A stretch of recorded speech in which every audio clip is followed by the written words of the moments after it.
Hey folks, welcome to Vanden Brick City. In today's video, it's my take on the Lego Boutique Hotel. Personally, I think it's one of the best modulars of all time. It was so different, especially the angular nature of it. However, I think it has a few issues, namely the art gallery. It just doesn't work for me, it's just unnecessary, and the tree is too tropical to fit with the other modulars, but that's about it for negatives.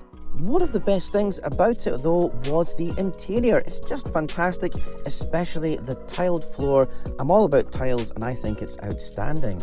I've enjoyed this set, but over time the art gallery has annoyed me a lot. I feel it wastes valuable space which should have been maybe a beer garden or a restaurant section, although the staircase is very cool. The other niggle is the red flags and the red plants. They're definitely the wrong colour to complement sand green and the flesh tone. I just don't like it. I also dislike the wee curved window. I think it's just not really fancy enough, and they've gone to the effort to put it there but not really done it properly. Straight up you can see I've centered the balcony, which was not easy. It was really tricky to do. I've added 8 of the curved brown windows and 4 small ones in the middle, and added white curved fencing. I think it looks so much better and more substantial like this. I would have preferred to have added an extra floor in the flesh colour. Instead, I've extended the tower and put those white pillar curved pieces to create some more height. You can see on the ground floor I've swapped out the windows for frosted ones from Ninjago City. I had some spare black and white patterned tiles from Marumine, the Chinese brick store, and they look great to jazz up the pavement outside and make it look a bit different. As I said earlier, don't like the red flowers, so I've used pink and purple instead. I think it looks much nicer with sand green. And of course, I much prefer this balcony. On our last trip to Venice, we stayed at the Hotel Indigo St. Helena. It was a stunning hotel, and architecturally, it's not really similar. It's Italian, of course, and not Dutch, but it was angular, and it was down this sort of side street with a funny angled path out front. And the reception was absolutely beautiful, so I was kinda inspired a bit by this. I wanted to have the entrance more substantial, more grand outside especially. I have these billboards on this building which I want to be able to see, and eventually there will be buildings behind, so I really want to have this angled quirky alleyway and have a much wider reception entrance. I've done a decorative pattern out front, used dark green curves as awnings and added lamps and some foliage. I used some stickered tiles from the Friends Botanical Garden set, which works really well for this hotel.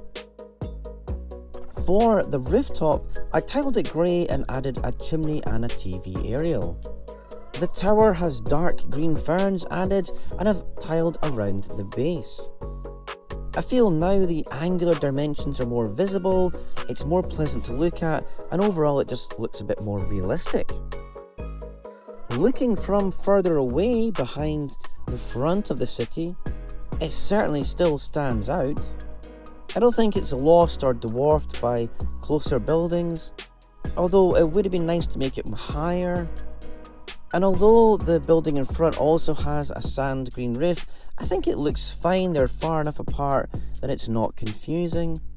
Once the big skyscraper is behind this and the other buildings in the narrow street are complete, I think it will start to look a bit better. Looking from this side, the layered streets and the cascading heights of the buildings nearby, it all just works nicely, I think. I pretty much had this in mind, but it's not until you place a building that you really get a sense of if it works or not. Having this front bit of the new area almost finished is really exciting for me. I've just not had much time to get building until recently, so to get the bank done, then the house next door, and now the hotel, it's been great.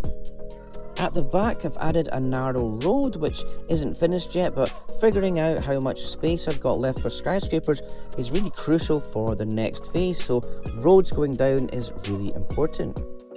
Now, the interior. I have of course added these doors for the new reception, so I popped it over to this side instead. added a hotel sign from a friend's set and put the keys on this wall. So I've only modified the ground floor, the other 2 floors are just the same as they were originally. Down by the track, I have finally finished off the edge of the small canal with a grey walled section. Looks good. Soon the gap between the track and the wall will be filled with rows of tulips using standard Lego plant pieces, so that'll be getting done soon. I also got more of the 1x1 grey round tiles, so I've added plenty more to the railway track as stones on the ballasted section. I don't want to go too mad with it, and I did try studs before, but I much prefer the tiles. So a new hotel, canal and track progress, it's all happening. I'm loving the bank more and more as well. Every time I'm in here, I'm looking at it all the time. Really enjoying the way this area is taking shape.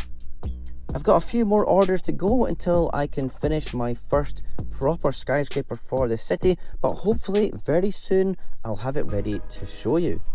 I'd love to know what you think about the hotel. Did I do a good job, or have I ruined the original set?